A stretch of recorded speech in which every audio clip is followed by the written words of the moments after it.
Essa aula está sendo gravada para a turma de criação de Assets 2 do curso de Jogos Digitais da PUC Minas. Se você estiver nessa aula por acaso no YouTube, tem uma chance dessa aula não fazer sentido. Essa aula foi criada apenas para servir como material de revisão para os alunos que estão matriculados no curso, né? E para os alunos que, apesar de matriculados, não puderam ver ao vivo, eles poderem ver fora do horário, né? Então, isso segue uma playlist, isso segue uma cronologia de vídeos, né? Talvez, se você estiver assistindo por acaso e vendo na cronologia, faça um pouco mais de sentido.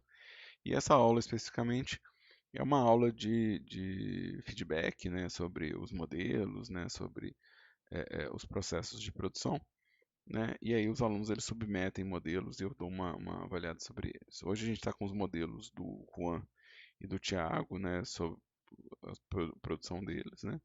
Lembrando que os alunos que estão ao vivo comigo, eles podem entrar com perguntas e eles podem participar a hora que quiserem dessa etapa de feedback, né? E às vezes o que eu vou falar vai estar mais relacionado não à criação do modelo, mas ao processo de entrega de trabalho, né?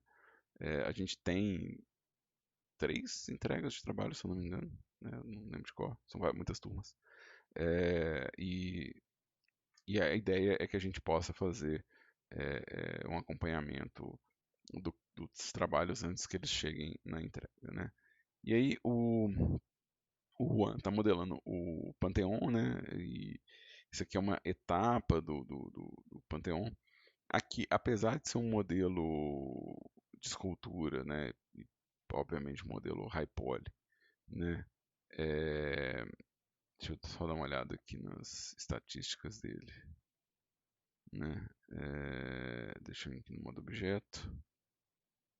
Ele está relativamente low ainda, então ainda tem muito espaço que a gente pode usar para esculpir.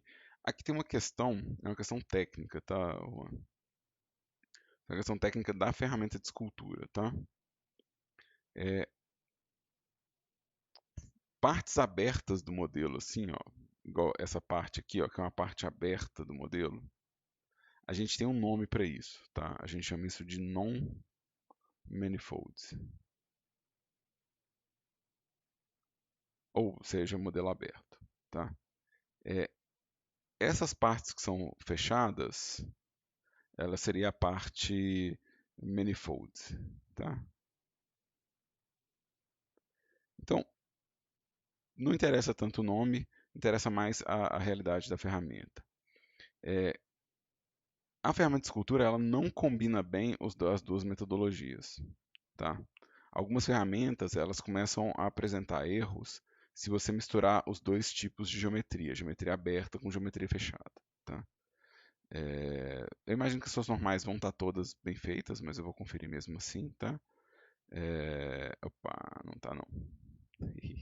E aqui a gente já tem um outro problema, ó, que as normais elas estão invertidas, mas o que que é o lado de fora e o que que é o lado de dentro, né? Eu vou pedir para ele recalcular, eu vou pedir em mesh normais, recalcular o lado de fora e nem sempre ele vai conseguir achar o que que é o lado de fora, né? Por exemplo, essa parte inteira do modelo, né? Essa parte inteira aqui ele está calculando como parte invertida, né? E isso pode apresentar um problema porque a ferramenta de escultura ela segue a direção das normais para poder funcionar, né? Então, deixa eu vir aqui, deixa eu tirar o meu raio-x, Alt N, Flip, é, e aí, mesma coisa, eu devo fazer um, um ajuste rápido aqui também, pegando o máximo de faces dessas aqui, né? Eu vou dar uma flipada rápida aqui. Na verdade, eu devo fazer uma outra coisa, tá? Mas a princípio, o que eu queria falar assim é para evitar essa complicação de normais, né? Então, se eu voltar aqui para como estava, né? É, isso aqui pelo menos está linkado, deixa eu ver. Não. Então aqui eu já tenho um problema prático de produção, né? É, ou seja, todas as ferramentas minhas, elas vão estar adicionando para baixo e subtraindo para cima, porque a normal está invertida, né? Isso vai inverter provavelmente a dinâmica é, é, é, das ferramentas, né? Então, se eu pegar um pedaço desse modelo e for esculpir, né? Ou se eu for tratar ele, a gente vai estar invertido em relação ao que é o formato padrão da ferramenta, né? E aí o que eu sugiro, né, a sugestão é que você faça com que essas partes sejam fechadas, né? Ou seja, que você transforme isso num bloco único, fechado, né? O jeito de fazer isso pode ser no próprio ModeEdit mesmo, né? Eu vou entrar aqui com é, os cubos, né? Ou seja, peças que vão servir para eu fechar o modelo.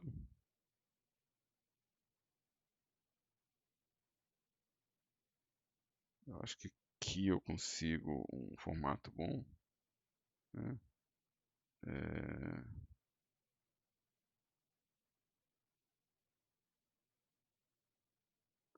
Aqui eu estou com medo de estar destruindo parte do seu modelo. Eu tenho esse medo, então eu quero puxar isso aqui um pouco para dentro aqui. Talvez você tenha que você acaba perdendo alguma parte ou outra, se não ficar atento, né? Y. E aqui eu quero subir isso aqui, né? Tipo, vamos puxar isso para cá.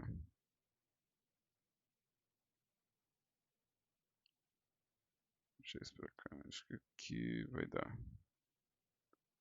E aqui deixa eu subir esse cara aqui.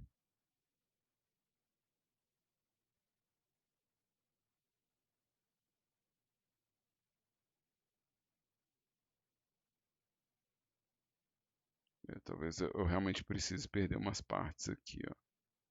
Talvez eu precise perder umas partes aqui para poder transformar isso num bloco único. Talvez eu tenha que sacrificar algumas partes da escultura, né?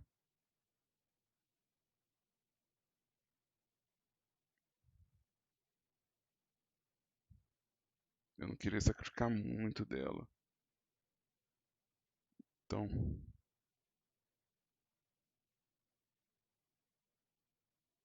em alguns lugares, talvez o que eu faça para poder funcionar é adicionar um detalhe, né? Então, eu vou vir aqui, eu vou adicionar um cubo.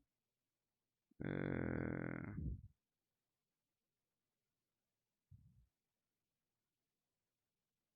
Esse cubo aqui, eu vou fazer ele mais ou menos aqui.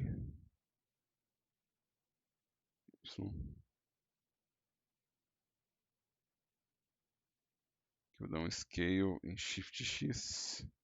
Não, em Shift Y. Shift Scale X Y. Shift Y.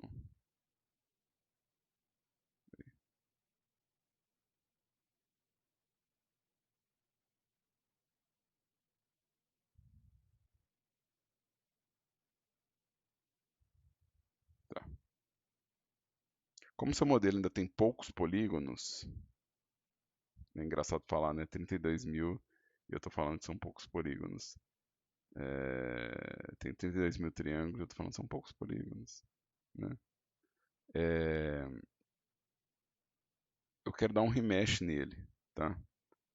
Eu quero dar um remesh nele. Eu não quero reduzir os polígonos, eu só quero unificar a malha, tá? Então eu só quero que a malha seja uma malha única. Aqui a gente vai ver parte do problema de ter as faces invertidas, tá vendo? As faces invertidas elas vão dar esse vazado aqui, tá?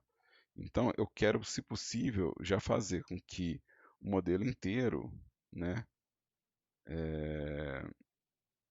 seja um modelo externo, né? Então por isso que eu estava fazendo aquele processo de seleção, né, com raio-x, aquele processo de seleção e fazendo o flip dessa área aqui, né? Então, eu imagino que eu consigo fazer uma seleção mais ou menos uniforme disso aqui. Então, Alt N. Se eu for colocar um recalculate outside aqui, ele não vai entender, eu já tentei, então agora eu quero um flip, né? Aqui, mesma coisa, eu talvez precise dar flip nessas partes aqui, o recalculate ele não funcionou. Flip. E aqui, ó, essas faces vermelhas aqui, eu vou ter que selecionar elas provavelmente na marra, tá? Não precisa nem preocupar se você cometer um tipo de erro desses de normal invertida, não precisa preocupar. Acontece nas melhores famílias, né? É, é só uma situação que a gente tem que remediar para poder não virar um escalar de artefatos futuros, né? Então, eu quero ter certeza que está todo mundo aqui que é visível, né? Visto do lado de fora. Aqui tem um outro problema que eu não tinha percebido, é que essa parte aqui da malha, ela não emenda, ela não fecha com o cubo que eu acrescentei. Então talvez eu queira fazer uma extrusão aqui X, né? E fazer com que essas peças elas é, é, é, fechem aqui no modelo, né? Ou seja, que isso vire um bloco fechado, né? Deixa eu ver aqui se eu consigo um sólido aqui triangular. E se eu consigo um sólido. Eu vou fazer um enigon mesmo. Depois eu faço um triângulo a partir desse cara aqui. Deixa eu alinhar minha visão nesse buraco aqui. E vamos ver se eu consigo preencher esse bloco inteiro, né? Ou fazer uma outra peça daquelas, né? Ou seja, eu vim com outro cubo. Opa, eu vim com um outro cubo e tentar preencher essa estrutura aqui, né? Com essa peça aqui, tá? Talvez eu queira usar o modificador em vez de usar tentar fazer isso tanto no automático. Z, Y, X, X. Então, deixa eu pegar isso aqui.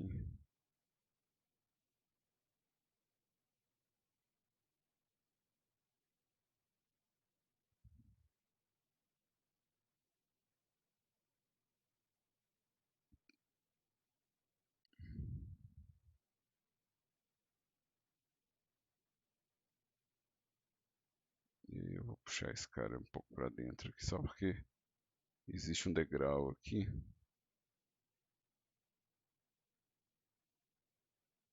Acho que sim. Tem um camarada aqui que eu não gostei. É, talvez eu faça isso tudo estufado mesmo. Talvez eu faça tudo isso estufadinho, assim, por enquanto. Depois eu preocupo com essas partes aqui. E aqui, ó, parece também meu preenchimento aqui não está totalmente correto, né? Então talvez eu puxe ele um pouquinho para cima. E aqui, ó, tem uma face que eu acho que ela tá só sobrando, né? Talvez seja do próprio cubo que eu adicionei, né? Ou seja, talvez não, né? Ela provavelmente do cubo, não. Parece que não. Parece que não é, não. Esse é o flip, ele continua sendo faces. Aqui parece que está aberto também, né? Esse aqui parece que está aberto. Isso aqui também parece que está aberto. Parece que isso aqui não parece uma normal invertida, mas a gente vai descobrir.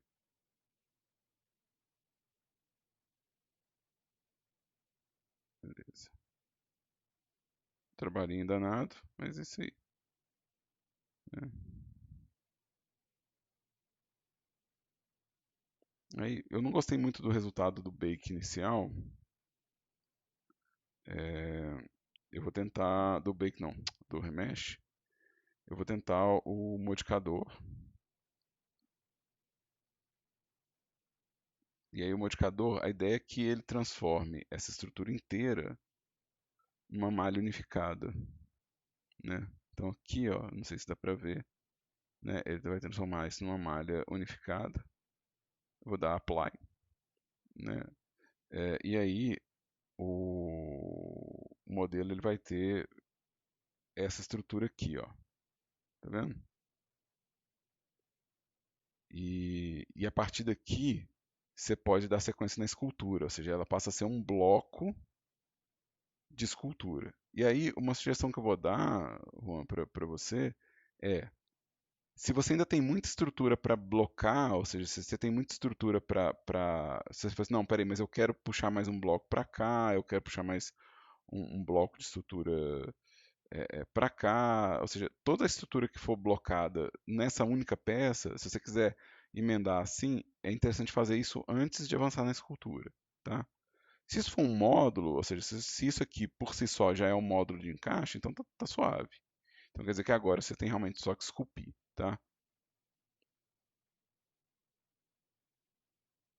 Pois é, o problema do mirror aqui vai ser como que ele vai fazer a conta do mirror, né? É, eu trataria mais ele como um modelo high poly, que você vai fazer o low poly e depois o low poly vai receber o mirror, do que por aqui, né? Porque ele já está bem detalhado, assim. Não que não possa fazer, vamos lá. Não que seja um problema, mas o problema do mirror vai ser parecido com o problema da normal invertida. Se eu espelhar aqui, ó, tem o problema da origem, né? Então vamos lá. Tem o problema da origem primeiro. É, deixa eu fazer isso aqui primeiro. Para minha máquina isso já é pesado, tá? Só comentando. Minha máquina isso aqui já é. O modo edit disso já é tenso, né? Então, se eu for fazer um mirror para esculpir, né? Então, não tem problema fazer um mirror, mas é o mesmo processo. Eu vou vir aqui é, nesse mirror, né? E vou dar o apply dele, né? Ou seja, eu não quero ele aqui, né? Então vai subir muito a minha contagem de polígonos, né? E eu vou rodar um novo remesh, porque eu não quero nenhuma das faces internas desse espelhamento, né? Nenhuma das faces que estava por dentro do modelo, que elas existam, né? Então eu vou pedir que ele recalcule para mim esse modelo como um bloco só. Aqui está dando 1 milhão de polígonos, igual eu falei, isso é muito limite da minha máquina. Eu vou colocar um voxel maior só para poder dar conta, tá? A minha máquina ela não consegue um espaço, mas eu trabalharia com o. Né, então, vamos supor que isso aqui é minha base mesh. Acho que 0.5 eu consigo. Acho que 0.5 eu consigo. Lembrando que eu estou no modo escultura, né? O modo escultura ele vai ser um pouco mais pesado na minha máquina do que o modo objeto, né? Se eu fizer isso tudo no modo objeto, talvez eu consiga um desempenho um pouco melhor, né?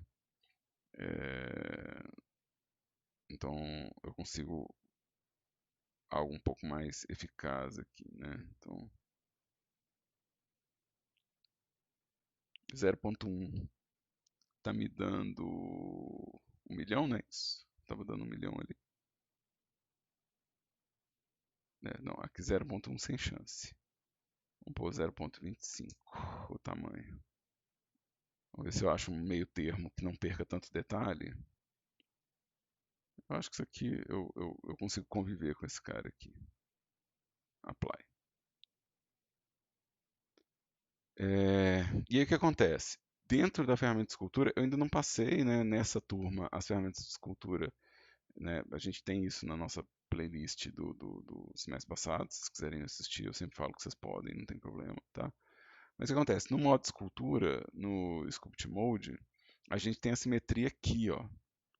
Então, se eu preciso fazer simétrico, se eu preciso manter a simetria, eu posso ligar o espelhamento aqui, e aí tudo que eu fizer de um lado do meu modelo vai aparecer do outro, porque eu centralizei a minha origem, né? Então, se a sua origem é centralizada, você vai ter isso. E aqui, ó, a gente já vai ver o reflexo daquilo que eu falei, ó. A sua ferramenta, ela está no negativo, né? Aqui e ela está afundando, que é o comportamento correto. Mas ela provavelmente estava no negativo aqui, porque estava com a normal invertida, e você está tendo que inverter para ter o resultado desejado, né? Então, agora você pode voltar para o positivo aqui desse espaço aqui. E lembrando que tem muito polígono aqui, dá para você fazer um blocking de toda a volta, né? Então vamos pegar aqui o meu clay strips e vou cavar aqui, né? Ou seja, eu posso vir aqui acrescentando bastante informação, bastante detalhe aqui, né?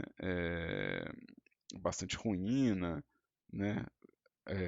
E depois ligar o dinotopo, né? Ou seja, fazer tipo as alterações que eu quero nas estruturas que eu acrescentei, né? Então lembra que eu acrescentei umas estruturas aqui que elas não fazem parte do Panteão original, né? Eu fiz isso de metido que eu sou, né? Eu estava querendo construir um bloco único aqui para o Panteão, né? Então eu acabei criando uma estrutura a mais aqui que não era e então, eu vou destruir aqui porque, né? Porque não, né? Ó, aqui ainda tem uma normal. Oxi, gente, aqui eu deixei passar uma, ó. Deixei passar uma.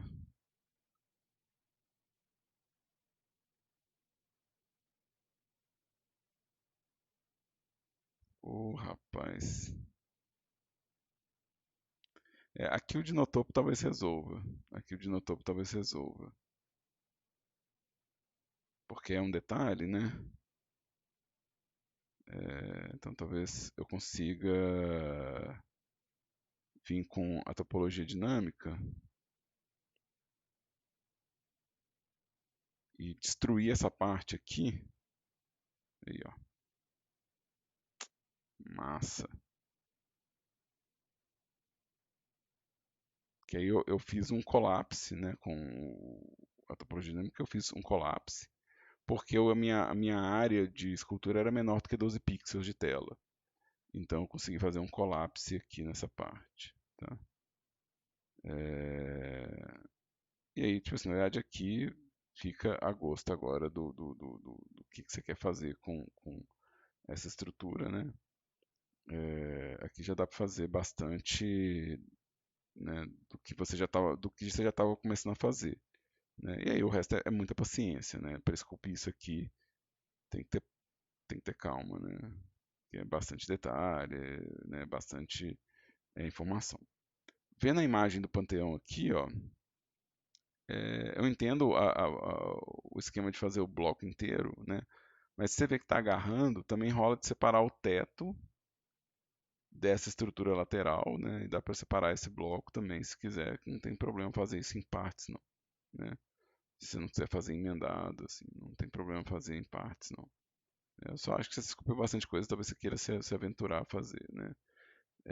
E esse processo do que eu fiz de blocagem geométrica,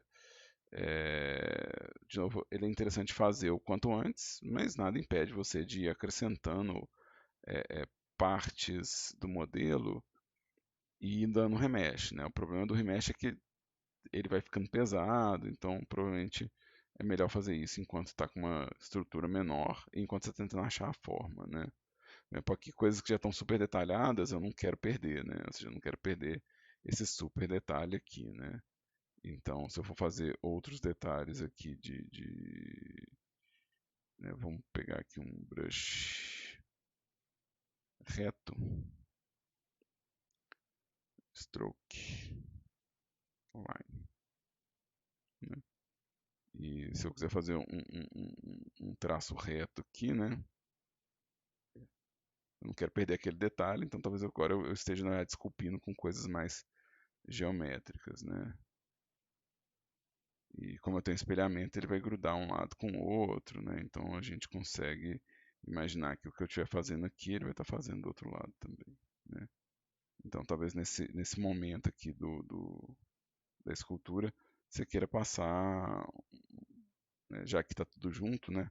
Você queira passar uma camada de tratamento geométrico para definir tipo algumas estruturas, né? Eu acho que inclusive aqui eu posso fazer com um brush menorzinho.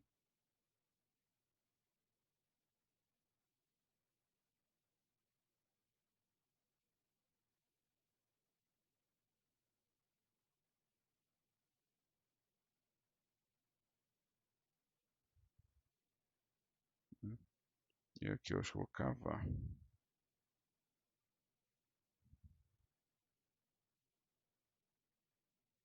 Vou cavar 2 vezes. Vou cavar 3 vezes. Não ficou ruim não. Né? Ficou ruim não. Lembrando que o brush, quando você está com a topologia dinâmica, esse relativo aqui não é um atalho. Não é um atalho, Thiago. Isso é uma configuração do stroke. Tá? Isso é como que o meu stroke está sendo desenhado. Eu mudei o jeito que o stroke é desenhado. Então, isso aqui, ó, igual eu falei, eu não passei essa aula ainda nessa turma, mas eu tenho essa aula no semestre passado, se vocês quiserem já assistir, né? É, tem ela, sei lá, no canal, né? É, são as configurações de pincel, né? Então, é o que a galera às vezes não sabe muito sobre o Blender, assim, quando começa, né? Ver os brushes aqui, né? Aí tá aqui o Blender e vê essas opções aqui, ó. E às vezes não explora muito, né? Mas tem bastante opção em cada um desses blocos aqui, ó. E essas opções, todas elas, você pode encontrar todas as opções que estão aqui nessa primeira barra aqui, que é a barra de opção de ferramenta. E aqui, ó, tudo isso aqui dentro de Brush Settings é o jeito de configurar o brush, de como que ele pode comportar, né? Inclusive para colocar textura no brush, para mudar qual que é o modo de desenho dele, como é que é a suavização dentro do círculo. É muito, muito interessante. Dá para fazer tudo quanto é tipo de brush, assim, para escultura que você imaginar, com a quantidade de opção que tem. E cada um desses brushes vai ter o pacote próprio de configurações e também a chance de você salvar preset. Então você pode ter vários brushes pré-definidos aqui que você salvou ou baixou. E ter mais ferramenta de escultura do que já tem aqui, né? Ter mais função ainda do que já tem aqui. Tá? Outra coisa que eu vou fazer aqui para ver um pouco melhor essa escultura aqui, eu vou tirar esse Face Orientation aqui, né? E eu vou colocar um Matchcap que me mostre um pouco mais de sombra, um pouco mais de contraste, né? Um pouco mais de brilho. Então eu vou escolher às vezes um que me dá uma noção melhor de o que eu tenho de mapa de normal aqui, né? Como estão as sombras, né? Como estão as profundidades, né? Então você tem alguns aqui bem interessantes, né? É, todos eles são bons, não vejo problema nenhum usar nenhum deles. Eu vejo muito comum eu ver esses dois sendo usados, que eles dão uma carinha mais de massinha de argila. Então a galera gosta deles, uma carinha de argila na coisa. E ele tem um especular um pouquinho mais marcadinho, então você acaba vendo o espaço que você está esculpindo aqui. Eu não ligo de começar a esculpir com a escultura no modo mais flat, né? Isso eu não vejo problema de você esculpir com um modo mais flat, mas lembrando que na topologia dinâmica tem como você colocar o smooth shading e ter a visão mais da massa mesmo, ou seja, o que, que a massinha que você está fazendo tá criando, tá? É, onde tiver um artefato desses aqui, dá para fazer esse processo que eu fiz de limpeza usando a topologia dinâmica, né? É, deixa eu colocar aqui um smooth, talvez, um flat, né? e dá para achatar em alguns lugares a topologia, né? Então você pode vir aqui com um brush pequenininho e arrematar um ou outro artefato que estiver te incomodando. Não acho que precisa fazer isso em todos, até porque à medida que você for detalhando, a chance de um artefato desses virar outra coisa é muito grande. Tá? Lembrando também que a topologia dinâmica ela tem é, tipos de brush. Então, por exemplo, quando você quiser aumentar o detalhe do seu modelo, você pode travar para apenas subdivide, isso quer dizer que ele vai apenas aumentar os detalhes. E também você pode controlar aqui quem faz o detalhe. O brush detail é interessante porque o brush detail é o tamanho do brush que define quanto detalhe tem na sua escultura. Né? Então, quanto menor o seu brush, menor os polígonos que ele vai fazer, né? Então, você consegue às vezes fazer umas linhas muito justinhas, né? Então deixa eu pegar aqui Só que aí tem que lembrar que se você está fazendo muito detalhe, você também está aumentando o polígono pra caramba, né? Então é algo a se pensar, né? A gente tem o constante detail, que eu posso falar que eu não quero passar de uma certa quantidade de detalhe. Então eu posso vir aqui no meu conta-gota, ver qual que é a quantidade de detalhe que eu coloquei aqui, por exemplo. Ele vai me falar qual é a quantidade de detalhe. E agora, quando eu esculpir, eu vou ter mais ou menos a certeza que todo o detalhe que eu colocar vai ter mais ou menos a mesma intensidade, né? Então, na hora de fazer, por exemplo, deixa eu pegar um lugar aqui que dá para fazer um negócio legal aqui, ó, né? Por exemplo, na hora de fazer uma dessas linhas aqui, né, que eu estou fazendo de espaço, né, é, ele vai manter a quantidade de detalhe que eu acrescentei ali, né? Então, mesmo que eu aumente o brush agora, né, eu consigo criar um detalhamento de resolução semelhante, né? Vou colocar mais dois aqui, vamos cavar a minha porta aqui.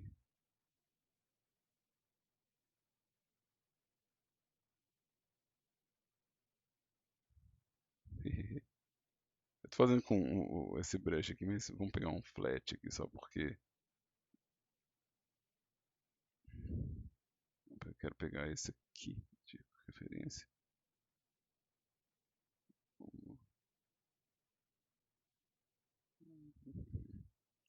Talvez eu queira um smooth primeiro. Um smooth primeiro e um flat depois.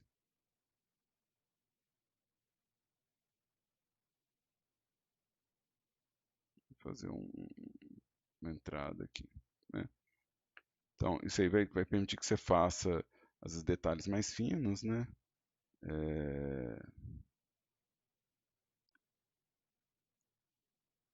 Deixa eu pegar esse clay strips aqui. Deixa eu vir aqui nesse espaço aqui. Acho que eu gosto disso. Flatten. E deixa eu ver. O scrape, eu gosto dele, mas acho que eu vou usar esse cara aqui.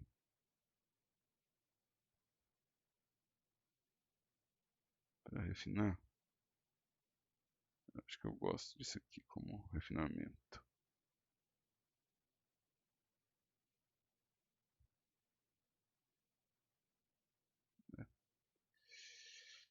Multiplane Scrape, eu acho que eu preciso melhorar o ângulo dele.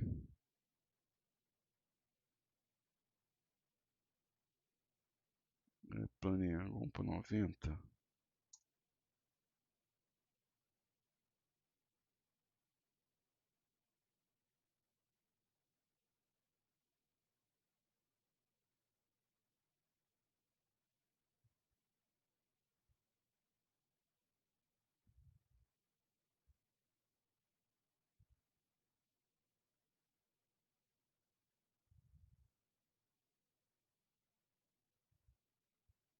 Deixa eu ver uma coisa. Tá dando uma estrutura interessante. Coisas para se brincar, né? Coisas para se divertir. Pá.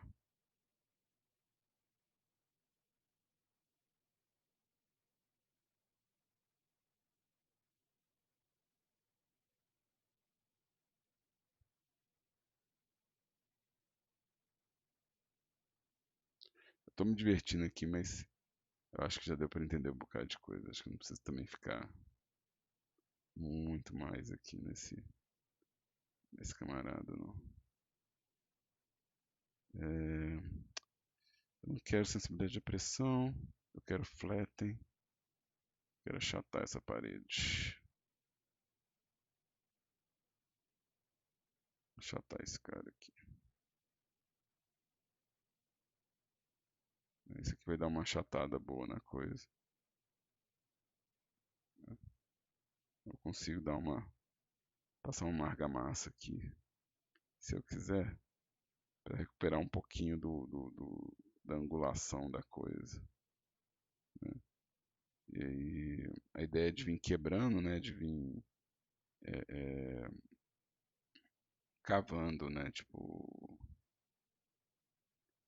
o- a estrutura aqui, né? A gente faz a partir desse achatamento e a mesma coisa na hora de fazer uma estrutura mais retinha aqui, a gente pode continuar usando esse brush aqui.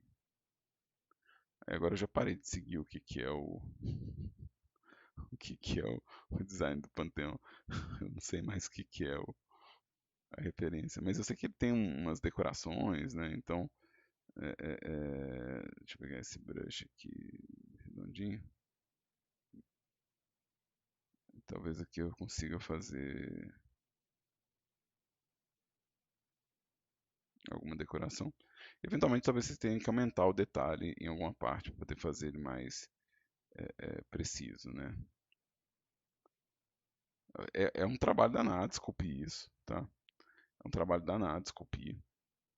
É, como sugestão de processo de produção, eu faria a versão inteiriça do Panteão com modelos, né? Então faria, por exemplo, esse bloco inteiriço, modelado, né? Sem os cavados. Então faria ele estrutural, né? Então se eu fosse pensar na estrutura do Panteão, né? Tipo assim, que eu vou esculpir, né? Ou seja, sabendo que eu vou esculpir ele, não estou fugindo um pouco dessa estrutura de acabamento, não. Mas como estrutura de produção, eu faria provavelmente é,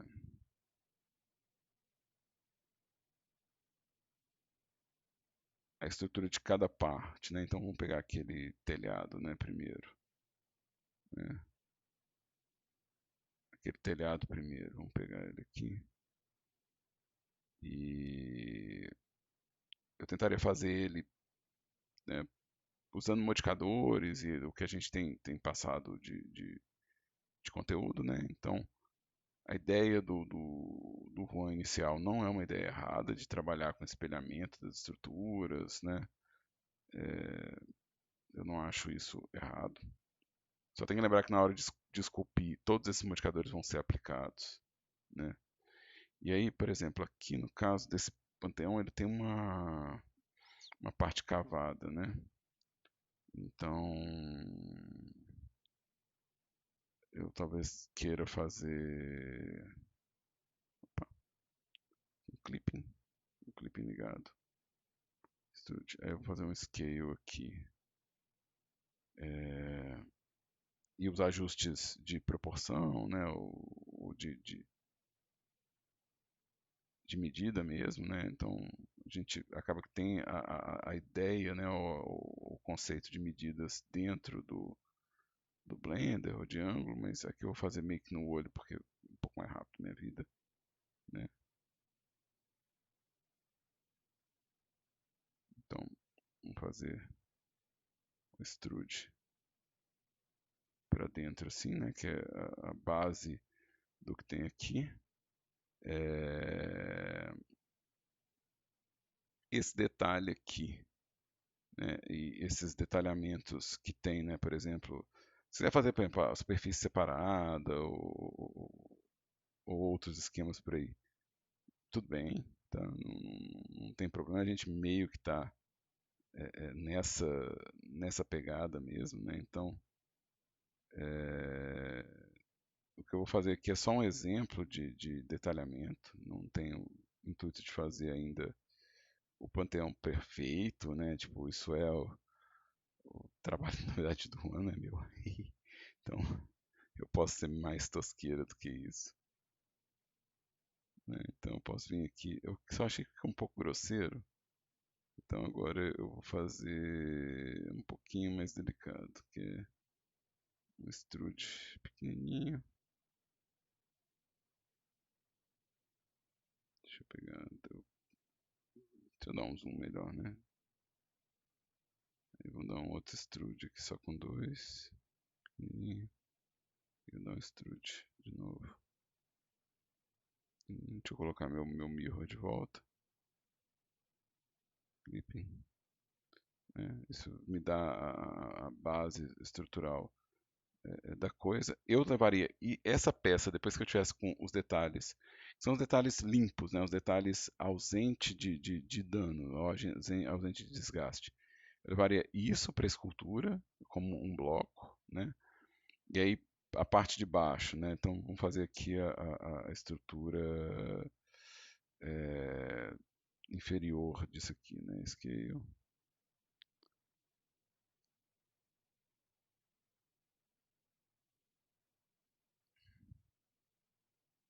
Não, eu estou fazendo uma estrutura que mais ou menos eu consigo ver ela se aproximando do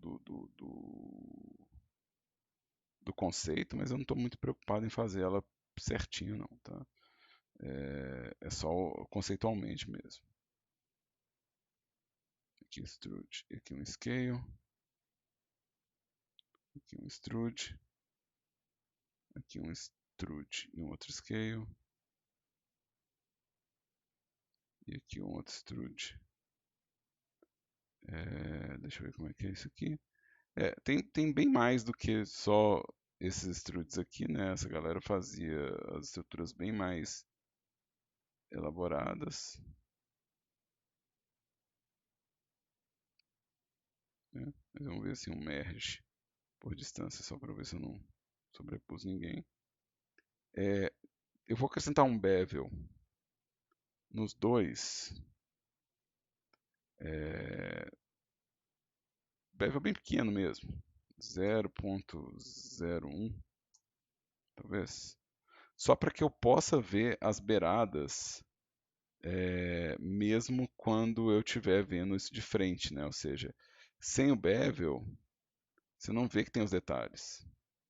Os detalhes eles somem, né? Então faria, porque isso vai dar um mapa de normal interessante. Não, levaria isso para a escultura, ou seja, esse bloco aqui, né? E aí, esse bloco de trás, por exemplo, é, vamos pegar aqui cubo, scale, deixa eu puxar ele para trás aqui. Acho que aqui tá bom, acho que aqui tá bom.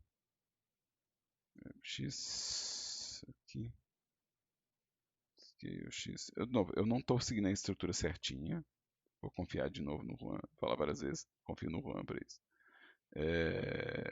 Mas aqui, por exemplo, tem algumas estruturas que dá para colocar.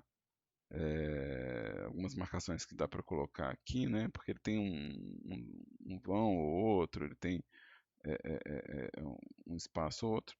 De novo, porque a gente está fazendo os modelos sem preocupação com contagem de polígono, não tem problema se ele, por exemplo, cortar para gerar uma dessas beiradas, né? Se ele achar que compensa. Mas como a gente viu no remesh, né? Também não impede ele, se ele vai esculpir isso depois, né? Dele adicionar, às vezes, o cubo que faz o detalhamento, né? Isso é bem a gosto de como ele quer modelar isso aqui. Né? Lembrando que quando eu fizer esse tipo de sobreposição, eu vou ter que fazer o remesh antes de esculpir, porque são duas peças dentro do mesmo modelo. É, e aí, tipo assim, eu talvez perca um pouco do encaixe por causa disso. E se eu fizer isso com corte, eu não tenho que fazer o remesh, mas eu tenho que fazer um tanto de corte, né? Então, é bom pensar, por exemplo, se o corte ele é mais útil, se ele vai ser usado em mais de uma estrutura, né?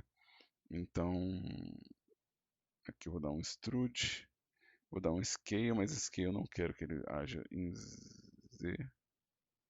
E aqui, por exemplo, eu vou pegar um corte duplo aqui e vou puxar uma beiradinha aqui, ó, extrude, né?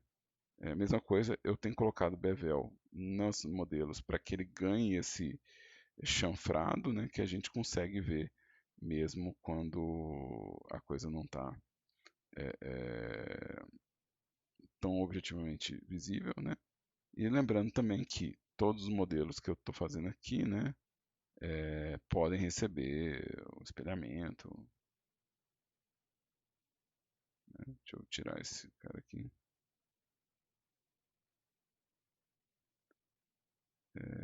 Aí deixa eu colocar aqui um mirror.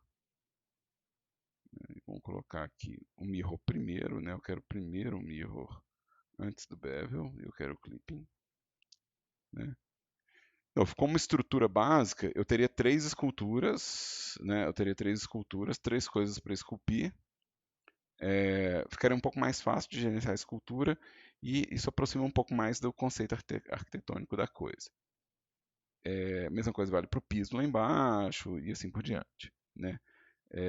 Quando a coisa tiver que ser unida, né? Ou seja, ela tiver que fazer uma junção, né, eu consigo juntar isso tudo num objeto só futuramente, né? Lembrando que os modificadores eles vão atrapalhar essa junção, então eu vou dar um apply em todo mundo aqui, ó, né? Vou dar um apply em todo mundo aqui, mesma coisa, apply. E na hora que eu der join para fazer escultura, para fazer essas coisas que estão juntando, eu passaria o remesh, né? O remesh ele vai unificar essas peças para mim, mas ao mesmo tempo ele vai consumir com alguns detalhes. Se a coisa vai ser destruída, tudo bem, né? Lembrando também que, como volume de cortes, né? O simples fato de eu ter colocado o remesh como modificador pode ampliar demais a estrutura do meu modelo, né? Então ele vai ampliar demais o peso. Então uma vez que eu dei apply desse remesh aqui, né? E eu tenho um modelo com quase 1 milhão de polígonos, na escultura eu vou evitar a topologia dinâmica até eu fazer tudo que eu puder fazer com esse cara aqui, né? Até eu puder fazer tudo que eu puder fazer com é, é, é, essa ferramenta de escultura. Depois eu preocupo é, é, é, se eu quero acrescentar detalhes que vão além disso aqui. Então dá para fazer um modelo bem detalhado, no modo objeto, né, com os modificadores. E, inclusive, não precisa juntar, você pode manter a escultura como três peças, que não teria problema. Né? Na hora que a gente for unificar isso com low poly, a gente faz isso virar uma peça única, né, na hora de preparar para o bake ou para essas coisas aqui. Tá? Aqui eu vou cavar aqui um. Olha quanta resolução tem esse modelo, gente. Olha como é que está minha pincelada. Dá para fazer muita coisa, né? Tipo, ó.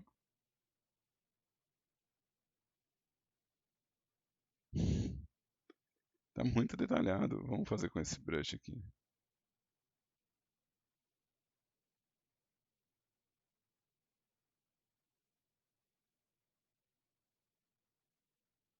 Ué, muita resolução nesse cara.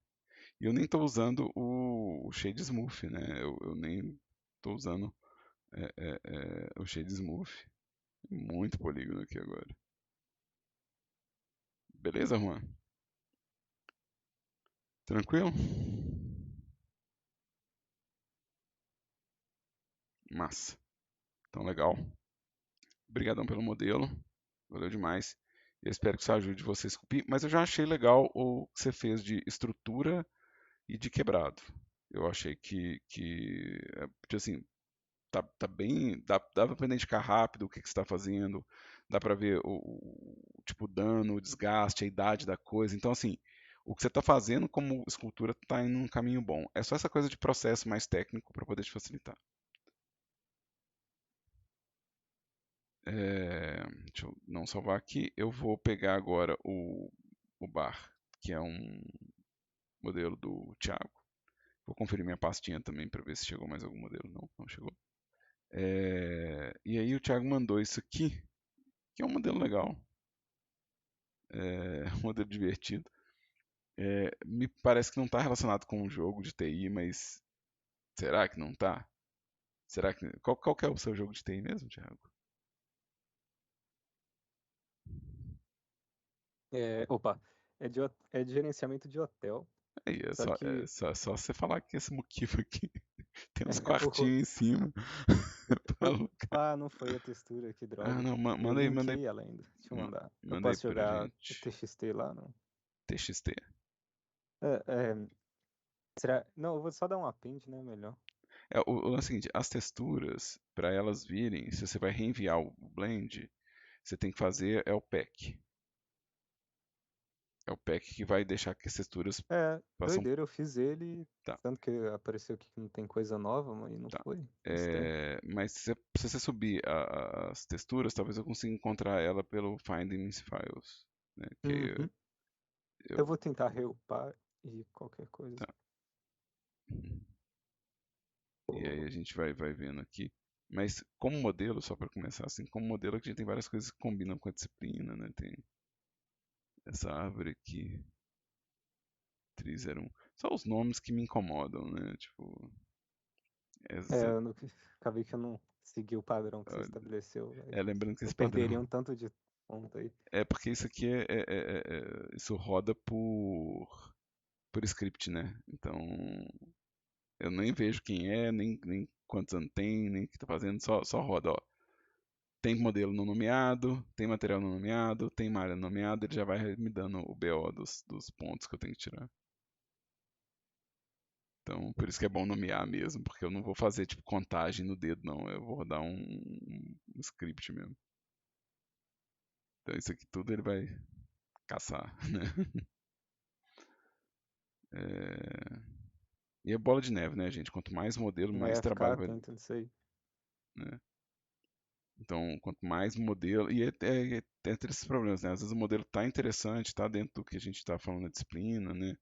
E perde ponto por causa de bobeira. Eu não quero que vocês percam ponto por causa de bobeira, não. Uma coisa que eu quero entender é o seguinte: você modelou isso tudo direto, não tem nenhum modificador, mas você usou o modificador e aplicou ele? Como é que é isso? Eu não deixei ele ali, eu apliquei, eu não, acabei não deixando. Mas Mas vê é se importante que para a gente rolou que lá. você deixe, porque, tá vendo? Se eu for avaliar a topologia da modelagem, eu vou começar a encontrar coisas estranhas que podem ser resultantes do modificador. Mas se o modificador tivesse aqui, eu não veria isso, né? Eu não veria esses cortes estranhos. Então o julgamento fica também difícil. Você fala assim, ah, não, agora deixa eu ver como é que tá a topologia. Se tem os modificadores, o julgamento da topologia é só na estrutura base. Tanto que zoou pra cá, tem essa, mais que trollou, eu acho que foi essa mesa, o pé dela tá bizarro, tá sinistro. Não tem nada a ver com nada. Tipo, lá embaixinho bugou pra caramba. Pois é, então se você Vou tiver, descendo. tiver a versão com os modificadores, não custa você entregar ela, tá? Tipo, a gente agradece, fica melhor para a gente avaliar.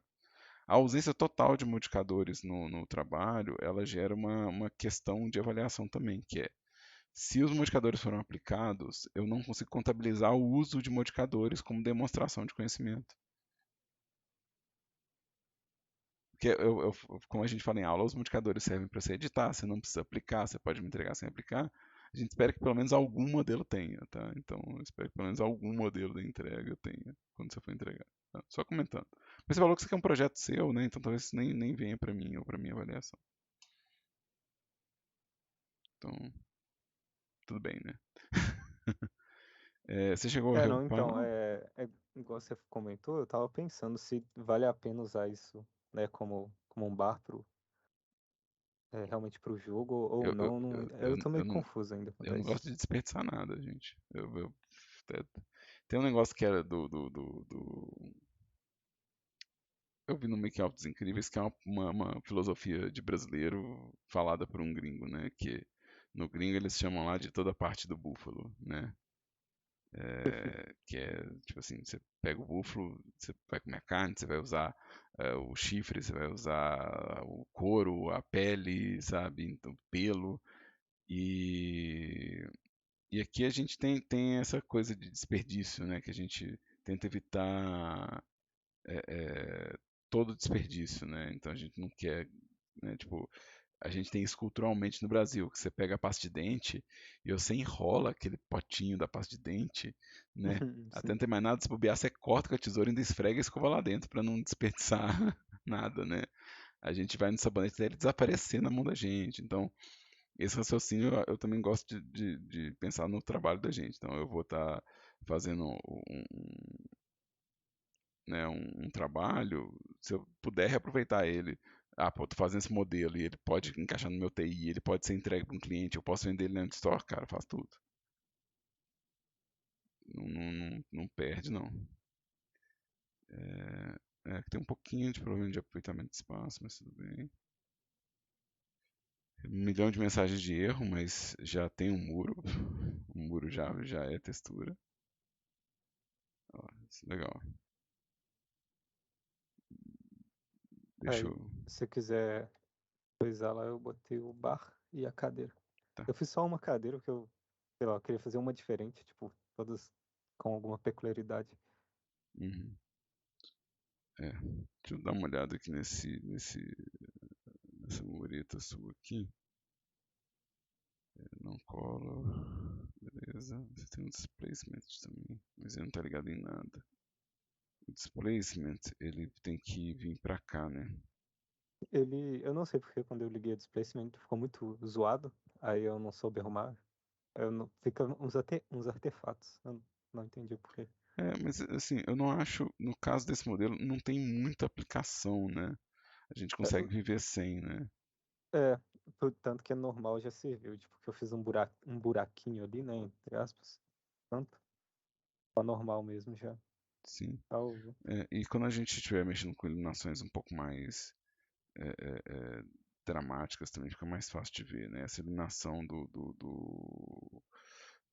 Blender, que é uma iluminação global, ela não tem muito contraste, né? Então, você não consegue ver, às vezes, uma coisa. Quando você passar um spot de light, você vai ver. Então, por exemplo, isso aqui, né? Que é o cavadinho do seu muro, né? Tipo assim, eu estou reduzindo aqui, ele está mais claro, mas ele ainda não salta, né? Então, isso aí é uma coisa que essa iluminação global, às vezes, engana. E se você colocar um. Deixa eu colocar um point light aqui. Se você colocar um point light, já é outro barato, né? Olha. Ficou outra história. Então Ficou a bem. iluminação ela vai fazer muita diferença nesses mapas de normal. Isso é uma coisa que você pode pensar quando você estiver ajustando seus materiais. Se você já tiver não a luz final, mas uma sugestão de como que a luz vai ser, então aqui no caso se fosse a luz de um poste, alguma coisa, você consegue às vezes ajustar melhor a reação do mapa de normal, né, para poder, né, tipo, não, isso aqui vai funcionar bem na iluminação que eu estou planejando, isso vai dar um resultado massa, né, aonde eu tô montando os detalhes, né? Massa. Eu ainda acho que uma outra questão aqui, mas a gente vem nela daqui a pouco. Deixa eu pegar as texturas da cadeira. Deixa eu fazer download delas. Tipo, tem uma dificuldade que eu acho. Eu não sei se você aborda isso nessa aula, mas é de conseguir organizar a cena. Tipo assim, pensar que esse poste tá aqui porque ele aqui, ele, sei lá, ele tem esse sentido em estar aqui, sabe, fazer essa blocagem. Eu acho que, Você não fala, sei mas blocagem tipo essa blocagem da cena que eu penso, ó, essa aqui vai ser, por exemplo, a distância entre a estrutura do bar e de uma rua, sabe, essas cara, questões de a concept da gente, cena, tipo, eu não a sei se gente vai atrás. Peraí, a deixa eu gente vai, achar aqui esses arquivos, que aí a gente vai. Fica só dentro do Blender, né? E fica a vida mais. Deixa eu ver, isso aqui é o muro. Tá, então, deixa eu apagar esse cara aqui. Esse aqui é o muro. Esse aqui é a cadeira. Então vamos colocar aqui chair. Esse chair, que a gente vê um pouco dessa dúvida sua já com tudo montadinho, acho que é melhor. E esse aqui é o bar. Então, extract here. Tá, certinho. 2, bar. E isso aqui eu vou deixar na lixeira por enquanto, que eu acho que eu não vou precisar disso. E aqui vamos tentar fazer um novo round de external data, find files. Vamos procurar por bar. Ele vai reclamar de um monte de coisa que ele não achou. Tá tudo bem, ele achou o bar. Para mim, isso é o que importa.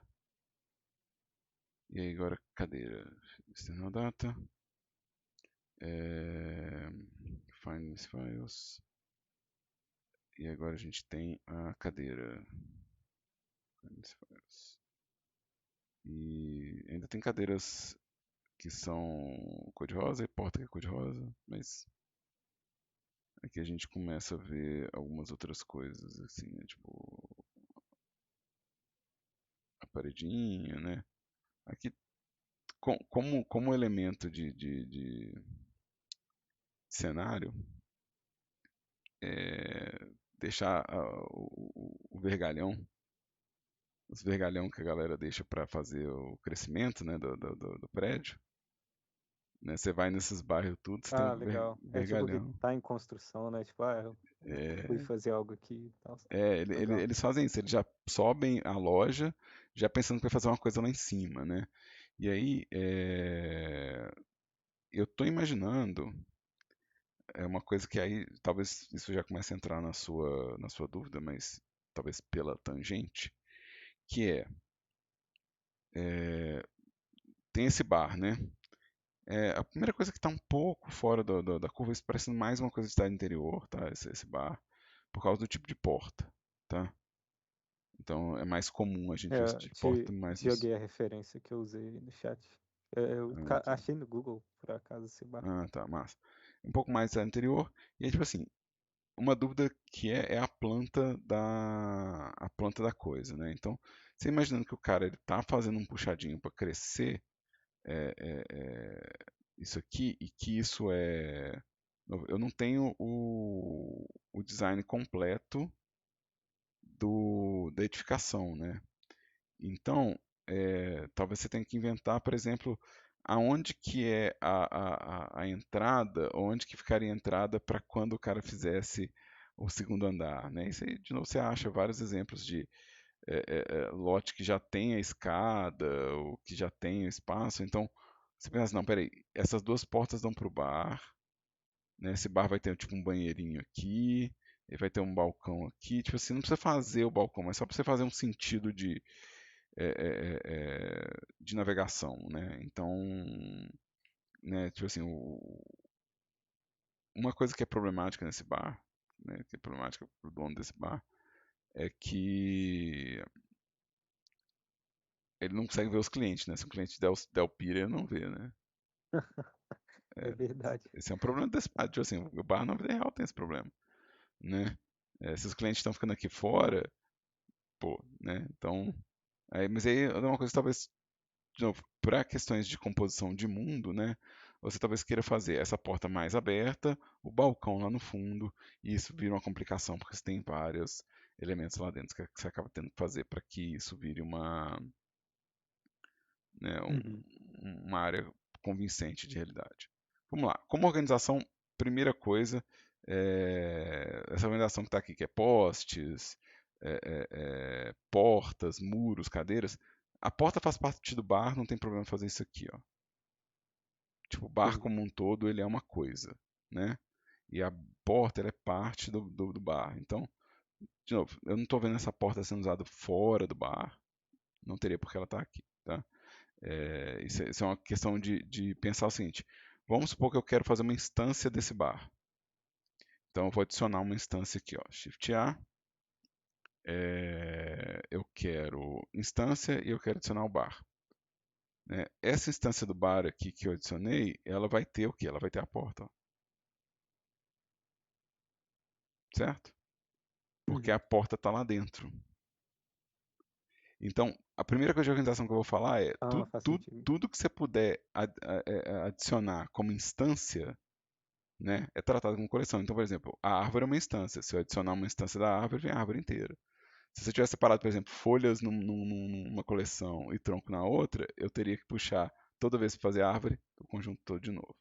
Então, essa coisa para organizar a cena no sentido de coleções é, é, é, é um bom jeito de pensar. No seu meio que parece que está assim, né? Tipo, você tem aqui, tipo, múltiplas cadeiras, mas o que poderia ter? Você poderia ter só o objeto cadeira, ou dentro da coleção com as duplicatas, né? Ou duplicatas que sejam linkadas, que eu acho que aqui no seu caso nenhuma delas é, né? Porque se essa cadeira, essa cadeira, essa cadeira, essa cadeira, essa cadeira, essa e essa são idênticas, então elas não podem ser duplicadas, elas têm que ser linkadas, né? Então como é que eu vou fazer isso aqui agora que você já fez o espaço, né? Deixa eu dar um mais aqui só para a gente poder ver melhor o seu projeto. Vamos ampliar aqui, ó. Você não nomeou porcaria nenhuma, oxe, caçamba, né? Então vai dificultar minha vida, mas todas essas cadeiras aqui, elas são default material zero, alguma coisa. Deixa eu batizar isso igual gente grande, né? Vamos nomear isso aqui igual gente grande. Isso aqui é cadeira que tem uma malha cadeira, né? Vai ser muito mais fácil assim. E todos esses objetos aqui, ó, todos esses objetos aqui, eles são cadeiras idênticas. Mentira, tem uma que não é. Tá. Essa aqui não é. Então vamos colocar aqui a cadeira diferente, ela vai chamar de cadeira. Eu vou chamar ela de rosa, só para eu saber que eu tenho que pular ela. Então, sobre organização, né? Se você não começa aqui, já lascou, entendeu? Todo o resto está subordinado a isso aqui, você percebeu, né? Todo o resto de eu quero organizar minha cena está subordinado a eu encontrar os objetos. Uhum. Né? Então, Não, já total lascou, né? sentido. Mas enfim, vamos lá. Então, todas essas cadeiras aqui, ó, elas são subordinadas a essa cadeira aqui. Elas vão ser, né? Então, eu vou vir aqui em objeto. Eu quero fazer link e transferir dados. Eu quero fazer o link do object data. Todos eles agora usam a malha cadeira, tá vendo? Ah, onde você clicou para linkar ali? Não, é que eu Objeto, não vi. Ah, tá. link transfer data, Beleza. link object data. Ah, que Tá? legal. Object data são os vértices. Object data é isso aqui, ó. Então, tipo assim, se eu, por exemplo, é, o que eu for fazer no edit de um vai editar no outro? Exato, Incluindo a UV? Tipo, se eu fizer uma UV, aí foi pra tudo. exato. Caraca, muito melhor, pô. Caraca, Isso é a muito lógica melhor. de instância. Geralmente a gente não entra muito nisso no Blender, porque isso você faz naturalmente na Unity, né? Quando você duplica um objeto na Unity, o que ele faz é uma instância. Né? O Blender, porque ele é de modelagem, o que ele faz por padrão como duplicata é uma cópia. Mas se você fizer a duplicata usando essa opção aqui, ó, ele já faz a É, instância. total sentido. Se eu for ter várias, tipo assim, várias pedras que são a mesma coisa, né? Só meter isso aí. Né? Existe uma opção de batch rename no Blender. Rename. Aqui, ó, tem um batch rename. O batch name eu posso pedir para ele tipo, achar e substituir, né? Então eu posso pedir para ele pegar e renomear todos os objetos, renomear os objetos. Eu posso pedir para ele só setar o nome aqui, né? nome novo, cadeira, né? A cadeira link, né? E aí eu vou pedir para ele renomear os objetos aqui. Então agora eu tenho as cadeiras, né? Que são linkadas. Eu tenho minha cadeira original, que eu posso inclusive tirar. Eu não estava na minha seleção, não. Eu selecionei, mas não precisava. Essa é a minha cadeira e todas as outras são links. Tá vendo? Então agora eu sei que nenhuma dessas cadeiras eu usaria para exportar ou para mandar para o negócio. É um jeito de eu rotular, uma tag, né? Porque eu estou separado por underline, isso vira uma tag. Então eu consigo, né, tipo, usar isso para definir seleção e essas coisas, tá? Mas aí o que acontece? No caso, isso é um conjunto de cadeiras. Faz sentido que isso seja uma coleção e eu não preciso fazer uma coleção cadeira, porque cadeira é um objeto único, né? O que faria sentido se eu fosse fazer coleção? Se eu fosse fazer coleção disso aqui, dessa montagem, porque eu vou usar ela várias vezes. Então, se eu vou fazer várias vezes, aí faria sentido fazer uma coleção igual do bar, né? Ah, tem uma coleção é, é, é, que eu chamo de, né, mesa de bar, sei lá, né? Então, isso faria sentido. No caso do objeto cadeira sozinho, ele sozinho não faria sentido como coleção. Mas agora que eu tenho esses links, faz muito sentido, né? Ou seja, todas as cadeiras da minha cena estão no mesmo lugar, né? Mas eu ainda acho que ficaria mais interessante, no caso dessa coleção, né, eu ter o objeto mesa, os objetos mesa, que estão chamam plane, né? Mas, é, dentro da coleção cadeiras, e eu chamar de mobília. Porque esse conjunto inteiro é uma coisa só, né? É uma coisa. Essas são várias cadeiras, né? Holy moly. Eu só botei uma em cima da outra. Que, Não, eu sei tô lá, eu falando vejo porque esse eu bar acabei de fazer um geralmente. processo que eu não quero fazer de novo, entendeu? Mobília. Deixa eu ver se ficou alguém de fora aqui, né? Acho que não, né? Não. Então, porque aí, por exemplo, a minha mobília, eu posso ter subcoleções, ou seja, dentro da mobília eu teria a coleção cadeiras, né? Ou seja, agora é categoria. Então faz um pouco mais de sentido, porque se eu tiver que eliminar a mobília inteira e pegar só o objeto, tá todo mundo junto. Se eu tiver que tirar só as cadeiras, faz um pouco mais de senso se for assim, né? E aí você pode ter uma coleção mesas, uma tamborete e assim por diante, né? De novo, isso organiza a minha cena, fala, não, peraí, todo mobiliário está num lugar só. De certa forma, vai me ajudar a gerenciar, por exemplo, se eu tiver que selecionar todos a mobília, né? Select Objects e dar um grab para lá ou para cá, né? Ficou fácil selecionar, ficou fácil mover. Mesma coisa se eu tiver que mudar o tamanho de todas as cadeiras, ou se eu tiver que, né, editar alguma coisa, isso facilita, né? Os objetos que eu falei, porque eles são feitos de múltiplos objetos, fazem sentido. No caso da árvore, a duplicidade de árvores faria a mesma coisa que a mobília. Então você tem uma coleção de árvores. Então é bom ter aqui essa por enquanto, né? Talvez você precise de mais de uma na hora de compor a cena. É muito comum que a gente precise de mais de uma árvore, né? E a mesma coisa postes.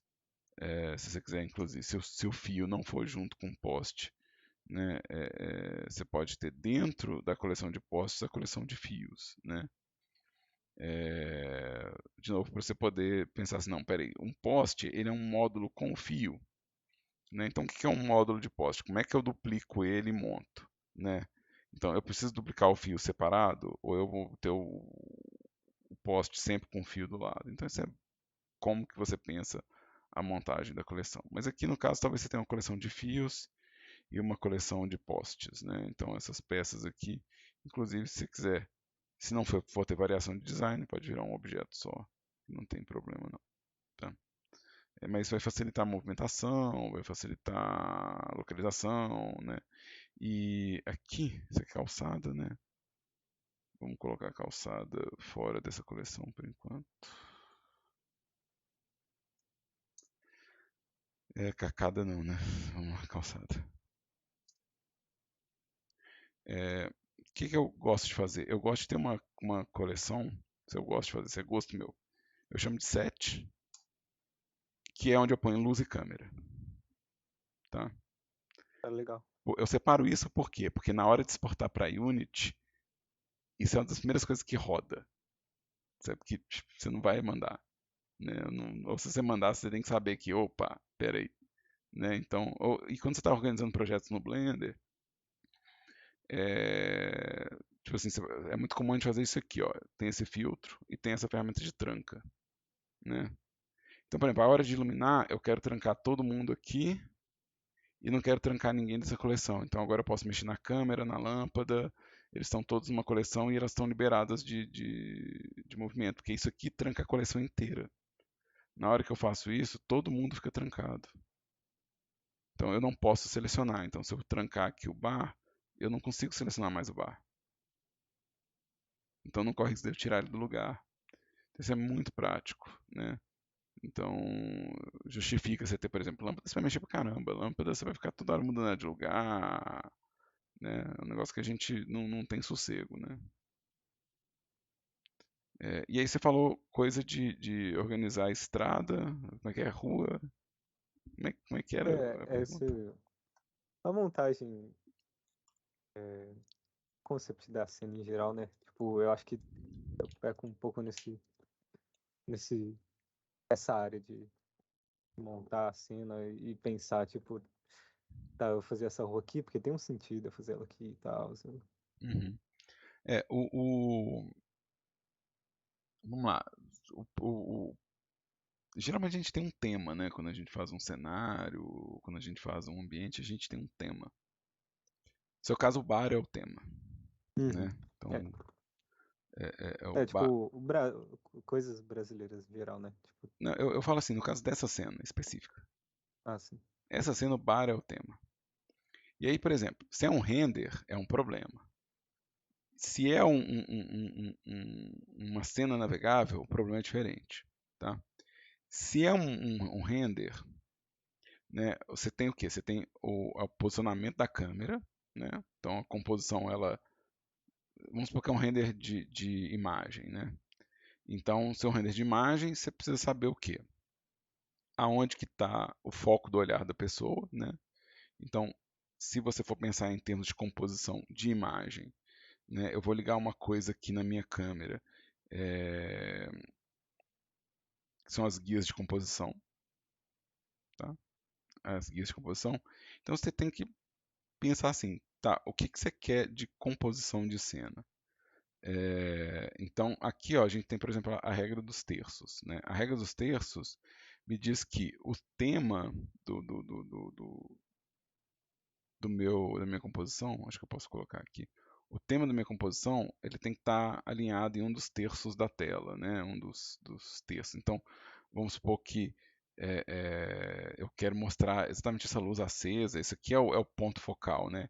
Então, essa parte da cena talvez tivesse que estar aqui, ó, alinhada ao terço, né? Então, seria o ponto focal, né? Ou, por exemplo, às vezes você quer que o texto do bar, o título do bar, seja o foco. Então ele vai estar entre os dois terços aqui, né? Então são guias de composição. É uma linha bem sutil aqui. Eu posso ter o centro, né? O centro ele pode ser uma guia de composição, né? Igual, por exemplo, você pode ter metade das informações que você quer para cá, metade para cá, ou então uma informação aqui, outra aqui, outra aqui, e outra aqui, dividir a distribuição dessas cenas, né? Eu posso pedir, por exemplo, as diagonais, né? Ver se existe informação que corta as diagonais. Aqui, na verdade, existe um kit de informações interessante nessa diagonal, que é a mesa, né? O texto do bar e a árvore, eles fazem uma diagonal aqui. Do lado de cá você tem a mesa, o texto do bar, mas você não tem mais nada para cá. Então, talvez, como composição de cena, talvez essa mesa fosse legal não tê-la aqui, para exatamente você ter só a diagonal principal prevalecendo, ou seja, seria algo de posicionar a mesa é, é, de um jeito que se favorecesse a diagonal, né, da cena. Né? Mas tem várias formas de compor uma imagem, mas qual que é o lance? Quando você faz uma imagem fixa, você está realmente pensando onde é que está o foco do olhar da pessoa, né? É E que são só algumas ideias de composição que a gente pode ter, né? Triângulo harmônico, proporção áurea, né? Que vão te ajudar a Pô, falar, não, peraí, interessante. o olhar da pessoa, ele vai para onde nessa imagem, né? Então, por exemplo, se você tem uma diagonal forte, né, a pessoa ela vai provavelmente do tema mais fácil de ler para o mais complicado. Então, ela vai primeiro identificar o que é rápido de ler. Ou talvez a massa maior. Então, essa árvore é muito grande. Talvez o olho comece aqui porque essa é uma área muito grande e ela está branca agora. Então, ela está chamando muita atenção por causa disso. Ela é uma área muito, muito mais contrastada do que o resto. E aí depois a pessoa vai ver o que tem de interessante. Aí você tem a maior saturação nesse rosa, né? E aí depois ela vai ver o que tem de interessante. Ela vai acabar caindo na mesinha que tem um bom contraste com o fundo aqui, ó, e a cadeirinha, que é um objeto de identificação. Mas ele provavelmente ele faria essa diagonal para cá, daqui é, pode ir embora. Ele não tem mais nada o que ver. Ele não tem por que vir para cá, né? Não existem informações para ele seguir. Mas esse poste, por exemplo, ele poderia ser um jeito de você retornar o olhar da pessoa para a cena e falar assim, ah, não, peraí, tem umas coisas aqui, né? E aí a pessoa fica passeando. É mais ou menos como um pintor pinta um quadro, né? Um fotógrafo tira uma fotografia, é como um artista 3D monta um render. Se é animado, se a coisa é animada, a gente tem os fluxos de movimento. Tipo, vamos supor que tem uma pessoa que sai da cena aqui, né? Ela sai aqui. Então são as mesmas regras, mas pensando como que é o estado de composição inicial e final da cena, né? Se a câmera move, como que é a composição inicial e quais são as subsequentes, né? Então vamos supor que a minha câmera começa aqui, mas ela dá um zoom, né? Ela vai lá e ela aproxima para cá, né? Então, esse texto aqui, talvez ele tenha que vir para o centro, então você vai vir de uma pose para outra, então você tem que ver se no fluxo do movimento você manteve um alinhamento agradável, se você manteve o olhar da pessoa apontando na direção que você quer, né? E aí todo o resto de composição, no caso de imagem e animação, está subordinado a isso. Ou seja, se eu for fazer uma cena com isso, o que falta preencher de cenário aqui? Falta, obviamente, o asfalto, né, o piso aqui, né, os elementos de asfalto aqui, né? Vai ter mais construção para cá, ou seja, vai ter mais conteúdo para cá. E aqui, o que tem? É o céu, é nuvem, é mais postes, é mais prolongamento de cidade. Então, assim, seria o tanto que eu consigo ver da sequência desse espaço. Então, se a gente pega a sua fotografia aqui, ó, ela tem fiação, indicando que tem fiação indo para lá, né? Você tem um poste que está além do bar, que indica que tem informação para cá. Você tem um muro que encaixa exatamente com a beirada aqui, que me diz que o mundo acabou por aqui, né? E você tem o céu nublado complementando a coisa. Então, todos os cantos dessa imagem estão preenchidos de realidade, né? No caso desse espaço aqui, a gente sabe que tem umas coisas que não tem, né? Tipo, eu posso até deixar isso aqui mais nítido para tentar te ajudar, mas não vai funcionar. Não funcionou. Não, Então, legal. O negócio que você comentou aí do muro batendo ali, né? Dando fim a que não tem nada pra lá, eu achei interessante. Não pensei nisso, não. Acho que é, alongar ele é uma boa. não, aqui Ou só arrastar, você só tem muro para arrastar. mover, né? E aí você compõe ele mais dentro de cena, né? Assim, eu não acho errado, mas não é comum, a gente às vezes costuma forçar a perspectiva também, tá? Que é, tipo, a gente põe a coisa um pouquinho torta, mas para a composição ficar melhor, se a gente faz, mas, de novo, é melhor você tentar fazer sem esse recurso, né? Aqui, ó, no caso desse sujeito aqui é X, é Y. Se você for puxar, por exemplo, a fiação, ó, mais duas fiações e você talvez consiga chegar nessa diagonal, né? Então, talvez com mais dois postes você consiga convencer, eu estou fazendo bem mais ou menos, que tem o restante do mundo aqui. Como sua câmera está um pouco alta em relação à cena, né? Se a gente for pensar onde é que está o centro dela, né? Vamos pegar aqui. Vamos fazer igual gente grande, né? Fazer igual gente grande. Eu vou supor que você fez as coisas seguindo medidas reais. É, sim, eu usei aquele rigzinho lá do Blender e botei na porta. Né?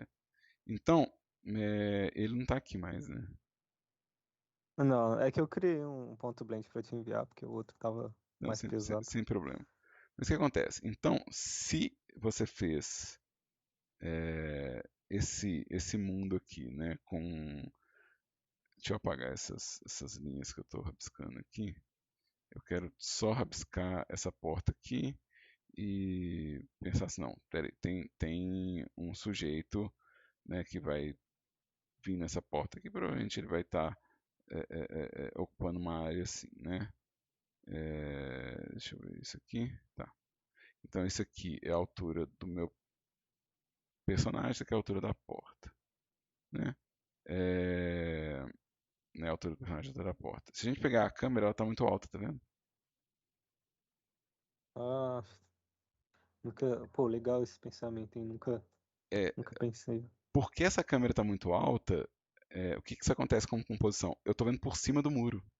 Então Ah, tem chance, se eu for pensar, por exemplo, no centro da câmera aqui, o centro da câmera vai ser onde está o meu ponto de fuga, porque sua câmera também ela está bem retinha, né?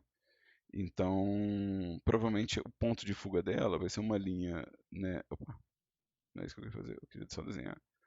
A linha do horizonte vai estar alinhado com o centro dela, né?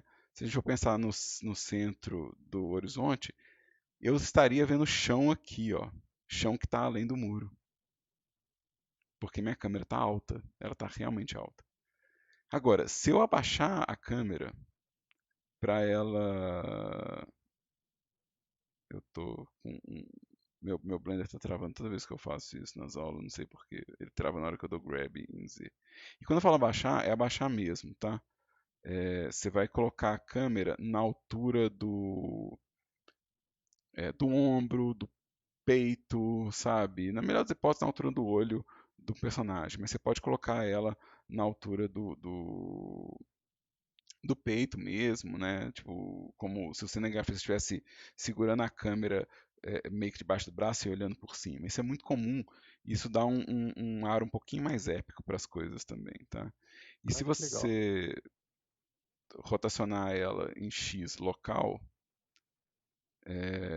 rotacionar em X local, você vai recuperar um pouco daquele volume de composição que você tinha, tá? Então, Putz, só de se levantando aí deu outra ideia, eu achei já É. Então aqui legal. você tem uma câmera que é um pouquinho mais convincente, o fechamento vai ficar um pouco mais convincente. Eu não tenho que fazer o outro lado do muro mais, sabe? Agora minha linha do horizonte, vamos pôr aqui, ela vai estar, deixa eu apagar essa anotação aqui, porque eu fico anotando essas tanto de linha aqui, e tem hora que eu tenho que tirar elas para poder fazer. A linha do horizonte agora, ela vai estar um pouco abaixo do espaço da câmera, né? Ela vai estar tipo alinhada com esse ponto aqui. Então agora a minha linha do horizonte, ela não é mais no centro, tá vendo? Ela é abaixo do centro da câmera. Então, o meu chão, aquele chão que eu estava vendo antes, que a câmera estava alta, ele está aqui, eu não tenho que preocupar tanto com ele, né? E meu centro de composição está abaixo aqui, né? E isso é interessante. Na verdade, o que eu fiz aqui na cagada foi dividir em terços a minha composição. Eu tenho um terço de cadeiras, e aí se tiver pessoas bebendo uma coisa, um terço que é a fachada do bar e um terço que é céu. Então essa é a composição de terços, né? Massa, se eu conseguir fazer ainda o ajuste dos terços, né? Cadê meu viewport? Thirds. Olha a cagada. Certinho, ó. Pô, e ficou bem legal. Certinho. E aí, por exemplo, aqui ó, eu já consigo fazer quase a mesma coisa, fazendo que um terço é o seu muro e quem estiver aqui, entendeu? E aqui, quem estiver aqui está vivendo uma realidade diferente de quem está sentado aqui, ó. Eu Ah, que da hora. até arredaria isso aqui, ó. De novo, não precisa ser preciso, não, mas para eu faria talvez esse ajuste aqui, ó, grab X, né? Separando que quem está aqui está vendo outra realidade. E isso aqui ó, é o que separa essa realidade. Narrativamente, a gente faz miséria com isso aqui. Isso aqui é uma porta aberta, isso aqui é uma porta fechada. Quem está aqui está bem, quem está aqui está mal. quem aqui tá livre, quem aqui tá preso. E aí você Eu estiver acho falando muito uma legal. história de dois grupos de personagens que coexistem no mesmo cenário, no mesmo ambiente, na mesma cidade, estão vivendo situações paralelas, e você quer explicar que eles estão em situações muito diferentes, sem falar um pio, só escolhendo posição de Caraca, câmera e ambientação, aqui você já explicou tudo com uma composição. pô, que legal, composição muito massa. É o que a gente faz com filme, animação, jogo, pra caramba. O problema de jogo é que, quando a gente fala de jogo, a gente tá falando de player controlando câmera, né? E aí eu tenho que ficar roubando o controle da câmera para poder fazer uma coisa dessas funcionar bem, assim. Não, então tem que falar assim, não, o momento de spawn do personagem vai ser esse aqui.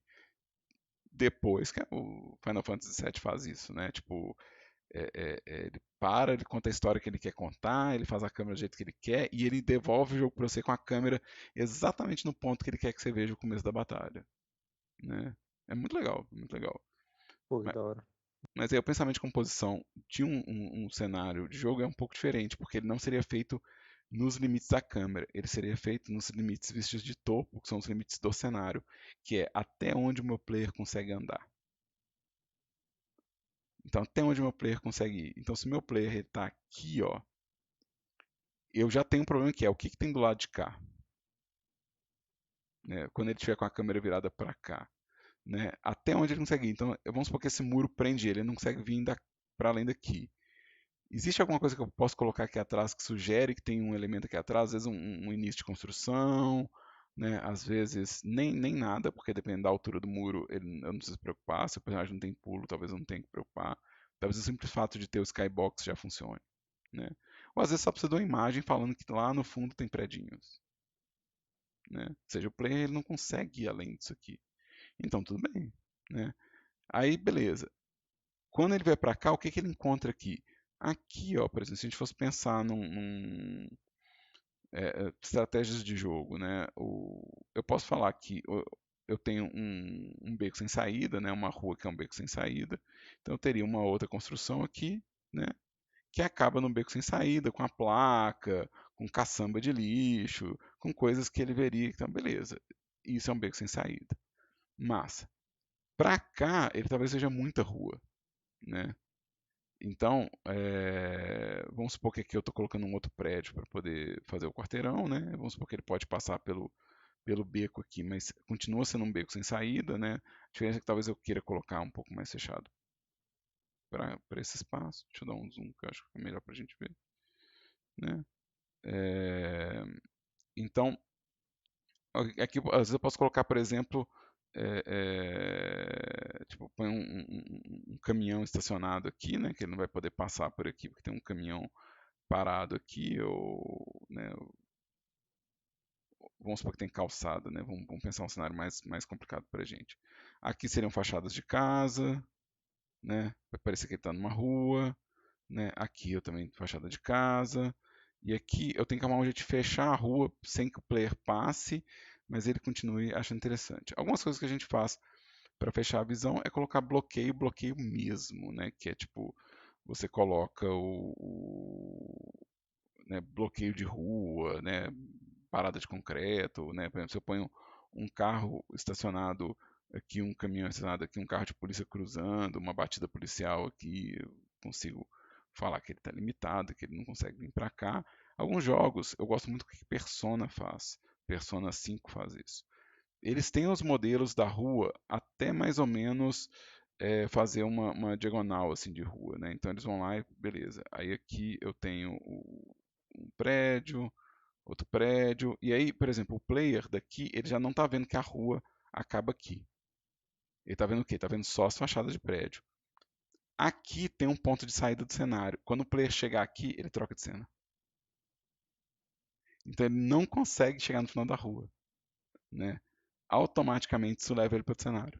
Então ele parece que o cenário continua, mas aí eles jogam para outro cenário. É muito legal. O Persona 5 consegue economizar muita modelagem e fazer um desempenho de jogo muito eficaz, né? Pô, era um jogo de PlayStation 3, né? E fica muito bonito, porque como eles estão restringindo o cenário para um espaço que você pode andar, né? E aí, por exemplo, eles trabalham muito com essa ideia do beco, né? Então você pode entrar aqui, vir para cá e rodar em torno disso aqui. Eles põem um ponto de interesse aqui, um ponto de interesse aqui, um ponto de interesse aqui, dois pontos de interesse aqui, um outro ponto de interesse aqui. Aqui eles põem um negócio que é tipo só uma fofoca. Você passou disso aqui, você vai para outro cenário. É muito, Interessante. muito interessante. Legal. E eles restringem bastante. E aqui porque, tipo assim, não, tem um muro, tem a loja, você fica mais ou menos ok. Outra coisa que eles fazem também, eles fazem isso no comecinho do jogo. Então, se vocês forem pegar para jogar, o comecinho do jogo faz isso. É muito legal. Você chega numa viela, né? Essa viela, ela tem uma avenida aqui que você consegue ver só o começo dela, porque seu personagem chegando aqui ele não consegue ir além e esse campo é super fechado. Então eu só consigo ver dessa avenida só esse pedaço. Né? Então, mesmo que eu chegue no canto, ou que eu colhe a minha cabeça no canto, deixa eu ver aqui. Se eu atravessar isso aqui, ele no começo do jogo ele vai falar que, tipo, você não pode ir ali, mas depois que você libera, ele já te joga para o mapinha de navegação. Ele já fala para onde é que você quer ir na cidade. Ele já te dá o fast travel, sabe? Automaticamente. Se você avançou aqui é porque você quer ir para outro lugar, né? E aí eles fazem a mesma coisa, mesmo. Aqui tem um beco, que é um beco onde tem um cafezinho, um restaurante, a casa de banho, e mesma coisa. Passou daqui desse pedaço, você chegou aqui, se você passar daqui, você vê a mesma avenida, os mesmos modelos, tá? Eles não estão nem aí, eles borram e deixam borrado, mesma avenida, mas se você passar desse ponto, ele fala, beleza, aqui é pro mapa, né? E aí, se você fizer isso para cá é a mesma coisa, tem um outro quarteirão que é para cá que faz a mesma coisa, ou seja, eu tenho esse ponto de saída em todos esses aqui. Todos esses pontos aqui de colisão fazem a mesma coisa, que é puxar o menu de navegação de mapa. Então, assim, para onde é que você quer ir? Né? E a diferença é, se você está aqui, você está indo para uma coisa que dá para fazer super fácil, tá, você está indo para cá, você está indo nesses dois aqui, você está indo para a estação de metrô. Se você vem nesses dois pra cá, você quer ir pra rua principal, beleza, sabe? Tipo, eu só preciso mudar qual que é a primeira parte do menu que aparece, né? Eu só vou lá e falo, por exemplo, se eu tenho três opções de menu aqui, né? Quando aparece nesse canto aqui, né? Na hora que eu vier pra cá, eu só faço ele puxar, sei lá, a primeira opção de menu é na verdade a terceira da minha lista. E aí, tipo assim, vira uma coisa que para navegar é bom. Não, não, eu tô indo pro centro. Eu venho pra cá. Não, eu tô indo pra periferia, eu venho pra cá. E funciona, sabe? Tipo, com uma imersão, você só trocou qual menu que aparece e super funciona. E o cenário fica todo fechado. Ele é uma linguicinha assim, ele é todo fechado. E eu cito Persona 5 porque é muito imersivo a sensação de você estar passeando na cidade. É muito imersivo. Você tem que ir nos pontos turísticos, você tem que ir nos lugares para fazer os dates com os personagens lá. Eu chamo de date, mas é toda a interação social deles lá. Não importa com qual personagem, né? Eu acho que tudo parece date, no final das contas. Mas se você quer conversar com um chegado seu, ele fala assim, pô, vamos comer Aí você pode falar assim, então vamos comer um macarrão naquele bairro. E aí você vai ter um pedacinho de cenário assim minúsculo.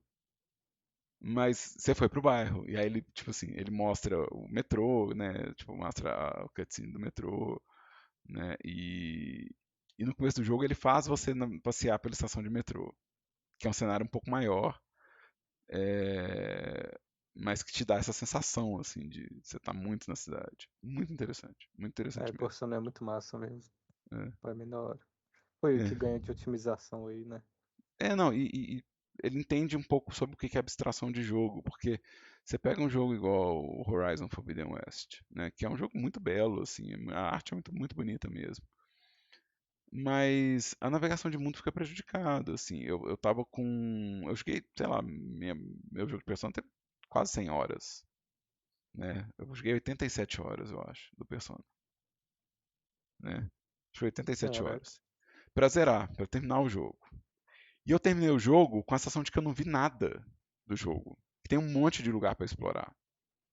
Tem um monte de coisa para fazer. Tem um monte de estabelecimento que eu nem entrei, né? E é um jogo só com cenário assim.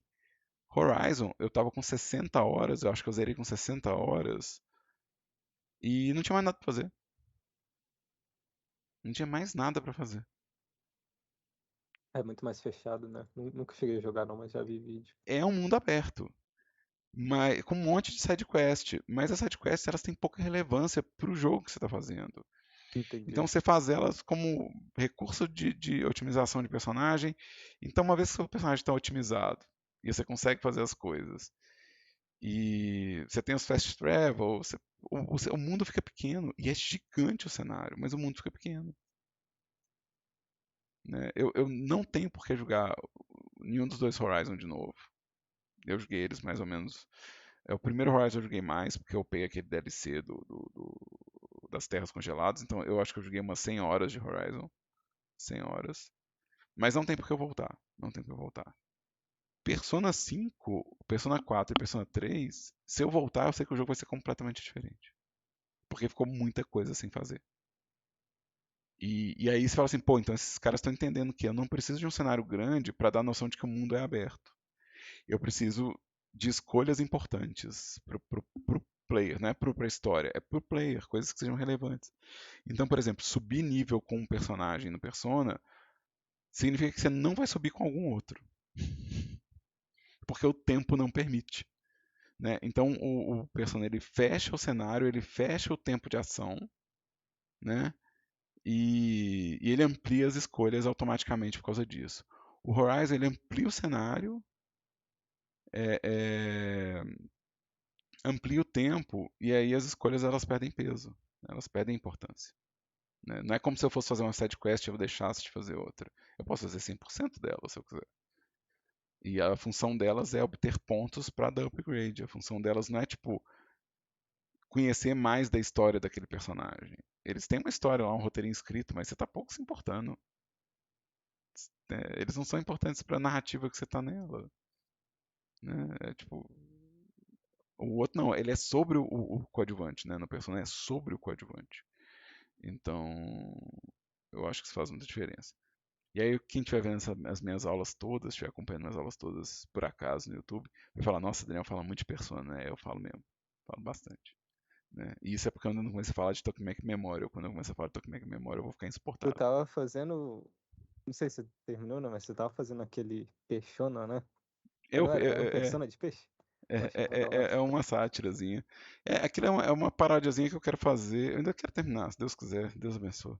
Que eu termino. Eu quero fazer só uma ceninha mesmo, colocar no meu site para o pessoal jogar. E é uma prova de conceito também, né? Uma prova de conceito sobre o uso de um motor, entendimento de algumas coisas que eu quero explicar às vezes em aula, principalmente para as turmas que vão fazer RPG, né? Então é um estudo de caso muito sério meu, assim, né? Legal. Eu também falo muito sobre o E, Horizon, porque o Horizon é um jogo que eu gostei de jogar. Eu achei gostoso jogar, mas eu vejo muito problema nele, assim. e te perguntar, você, tipo, me indica algum, algum conteúdo focado, né? Tipo, pra eu estudar sobre todo esse rolê de composição de cena, em geral. Ó, composição de cena para pintura e filme, né? Deixa eu voltar aqui no meu drive, Tempiolas. Quero deixar aqui na aberta na pastinha. Tempiolas. Eu peguei todas as texturas, não peguei? A porta tá aqui, ó. Depois eu pego ela.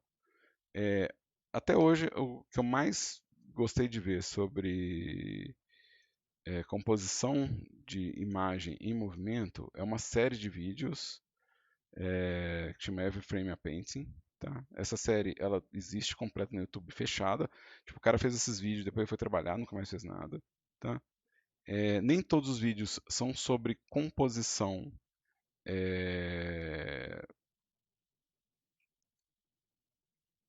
simplesmente posicionamento de quadro, mas alguns sobre são composição do movimento. Né? Então, isso aqui é como que você mostra o movimento. Ele fala sobre enquadramento, para ação e comédia. Né? Então, alguns falam sobre simbolismo visual mesmo, sobre ritmo visual, sobre espaço visual, mas assim, para mim é disparado a melhor explicação sobre como entender a imagem narrativa e a imagem em movimento narrativa e como é que você usa o espaço retangular da tela, né? Então é fantástico isso aqui. Eu vou deixar, inclusive, sabe, aberto aqui, se eu lembrar de colocar na descrição do vídeo para se alguém estiver vendo.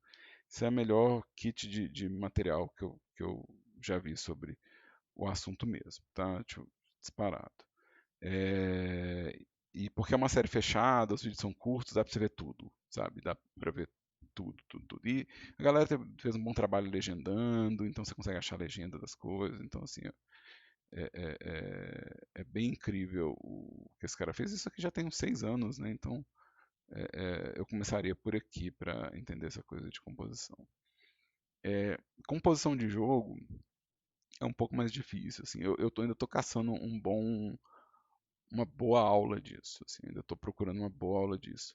É, uma das aulas mais interessantes, ela é tão improvisada, é uma aula do Tim Rogers. Eu não sei se vocês conhecem o Tim Rogers. Tim Não, não. Rogers, tipo assim, para game design, eu ainda acho que ele é o mais eficaz em explicar. é, Ele tem um canal que é o Action Button. Deixa eu vir aqui Ele tem um canal que é o Action Button, é o canal dele, né? É, que é interessante, interessante pra caramba. São os vídeos gigantescos, gigantescos, que falam sobre game design. Foi onde eu descobri o Tokyo Memorial, que eu fui jogar e eu fiquei realmente impressionado. Então é muito legal, mas isso aqui é mais para quem estiver pensando em game design, né? Então isso é quase como se fosse um curso de graduação à parte. Mas esse cara antes, ele trabalhava num canal que eu nem gosto muito, que é o Kotaku, né? E aí, no Kotaku, ele descreve o cenário de Zelda. Diz ele que é de memória, né? Eu duvido que isso seja de memória. Imagino que isso é roteiro, ensaiado, né? Mas aqui ele vai falando sobre o cenário de Zelda como processo de game design, ao mesmo tempo que é um processo de cenário. Eu acho bem interessante, né? Porque ele cobre metade do problema, que é a parte de, tá, eu preciso jogar. Então, onde que estão as coisas do jogo, né? Então, isso aqui é bem, bem interessante. 30 Vou minutes. deixar aqui, né? Também vou deixar o Action Button aqui, que eu tava, inclusive, estava vendo hoje o do Final Fantasy VI. É... Eu tava vendo o do Final Fantasy VI. 6 não, mentira, Final Fantasy VII. Final Fantasy VII, tava vendo. Interessante. O que eu sinto falta, de verdade, é uma outra parte que talvez eu tivesse ter que procurar isso como set dresser, é, que é posicionamento convincente de elementos em cena, né, que é uma coisa que eu sinto falta de achar, que é como é que eu distribuo de forma convincente elementos de cena, né? Que é essa coisa tipo assim, tá, isso é um bar, isso é num bairro. Quais são os elementos que tem no bairro que eu preciso colocar para que a pessoa, vendo esse cenário, fique convencida que ela está num bairro? Então, o que eu uso geralmente como referência para pensamento disso é: você põe um personagem dentro da sua cena, né? Você põe um personagem fictício dentro da sua cena. E aí você põe ele pensando, não, beleza, esse cara tem que ir na padaria comprar um pão. Como é que ele faz? Entendeu? Ah, que legal. Vou Tem, pensar em toda essa rota aí, é bacana. tem padaria para começar? Não, não tem padaria, então ele não pode comprar pão. Tem caminho até a padaria, sabe? Ele tem que atravessar a rua, ele tem trânsito, ele tem que esperar o sinal fechar, ele tem, sabe? Tipo assim, e aí é aquela coisa, se eu reconstruir o meu caminho até a padaria, da minha vida, eu tenho que descer a escada do meu prédio, eu tenho que atravessar a garagem até o portão, eu tenho que atravessar a rua e subir ela. A minha rua é a rua de ônibus, então eu tenho que ficar muito atento com a esquina que eu vou virar, né? Eu passo por duas lixeiras que estão sempre abertas, que são super nojentas, que eu não sei porque eles não fecham ela, e eu não tenho coragem de fechar porque é muito nojento. Eu passo por essas duas coisas. Aí eu passo pela lateral do muro de um prédio.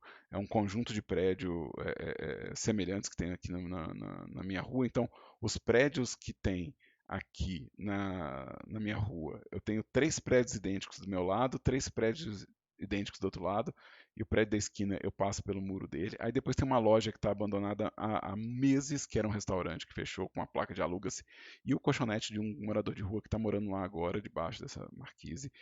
Parte desse teto despencou, então ele tem uma placa caída no chão. Do lado tem um consultório, tem uma loja de roupa de bebê, depois tem um consultório odontológico, depois tem um pet shop. Atravessando essa rua, eu tenho o supermercado do bairro, e estacionamento do mercado na frente, então o supermercado no fundo e estacionamento na frente, então eu vejo um tanto de carro. Na outra lado da esquina tem um depósito. Atrás do depósito tem algumas lojinhas fechadas há muitos anos, que eu não sei por que que elas não abrem. Umas 2 casinhas velhas e um muro da escola, e a rua faz curva, então eu não consigo ver além do muro da escola. Não dá pra ver nem que se tem casa atrás do muro da escola. E eu sei que tem uma igreja, mas não dá para ver. E aí, se eu virar para o outro lado, tem a descida da rua, então eu não consigo ver muita coisa além da descida da rua, né? Porque a rua desce, eu só vejo até o limite de onde ela desce. E aí eu vejo, do lado do depósito, uma loja que tamparam as portas com tijolo, e em frente tem um ponto de ônibus. E depois tem um lote vago, cercado com uma cerca de arame. E aí, do outro lado da rua, a gente tem é, é, a padaria, né? Tipo assim, eu tenho uma construção em meio do caminho na outra esquina, e do lado dessa construção tem a padaria, depois tem um portão de uma casa, e depois restaurante, e aí por diante. Todos esses conjuntos que eu vejo, mais poste, mais cocô de cachorro, mais Ô, professor. portão, tudo isso é coisa que eu vejo no caminho para a padaria. Então, se eu for refazer um cenário de jogo, eu vou pensar nessas coisas todas. Obrigado, Samuel, por avisar que o Thiago caiu. Como a aula está sendo gravada, eu imagino que ele pode ver isso posteriormente. Alguém tinha entrado com o som? Impressão minha? Ou era para avisar sobre o Thiago? Ah, tá, beleza.